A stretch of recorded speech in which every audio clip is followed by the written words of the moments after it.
I think so you're talking about women in the book of Corinthians, and you're saying, how do I understand this? It seems to lead me this way and then lead me that way.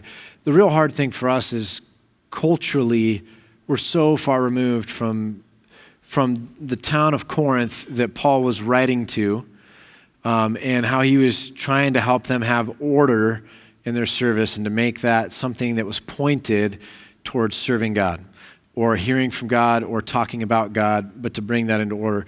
What we've done, unfortunately, I think in the church, is we've taken those as laws, okay? Paul was the guy that went to Antioch and said, there's a law that Jews and Gentiles aren't supposed to eat, but you know what? We're going to choose grace over law. We're going to choose relationship over religion. In the new covenant, there is no absolute law, that you have to follow, that God's going to judge you by. He's going to judge you by your obedience to Christ and by Christ's righteousness and ultimately your love for others. And so he's saying we can't hang on to this ceremonial law of Jews and Gentiles not eating. Paul's the guy that said that, okay? So we need to use our wisdom and re-understand this in light of the new covenant. Okay, so that same guy wouldn't be going in the book of Corinthians and saying, oh, by the way, I'm giving you a law, thus saith the Lord. This is going to be binding for all times. And God actually cares first and foremost about how you're obeying this law, and then secondly, how you're loving people and coming to him. And that law is women need to be silent and men need to dominate and whatever. And I just think that we've completely zoomed in so tightly on that we've missed the forest for the trees. And that nowhere, I think, do you see in Paul's tenor, or certainly the example of Jesus, that he's setting up a gender dichotomy that's going to box women in, and they feel like they can't say anything on a Sunday morning, or they feel like they can't lead small groups, or they feel like this or feel like that. And I think there's a lot that pastors like myself need to apologize for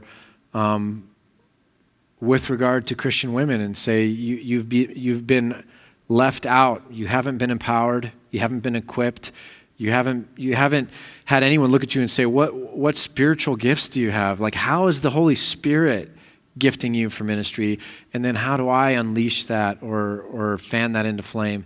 There's been too many pastors for too long that start with what you can't do and what you can do, and creating rules and regulations and laws that govern women. And so without saying, here's the exact formula for Paul saying this and then that, to me the big thing is making sure that we don't dive into it and miss the picture that we see in the New Testament, one of empowerment, that says you need all parts of the body, they're all worthy of respect, that God gives gifts indiscriminately.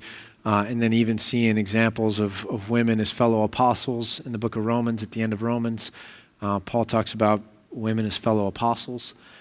So obviously, taken in balance, to me the big thing is just to say Paul is talking about orderly services at a church, just penning a letter, but he wasn't writing doctrine that was going to stand for all time, that if you violated, God was going to be really upset and angry at you. Does that make sense?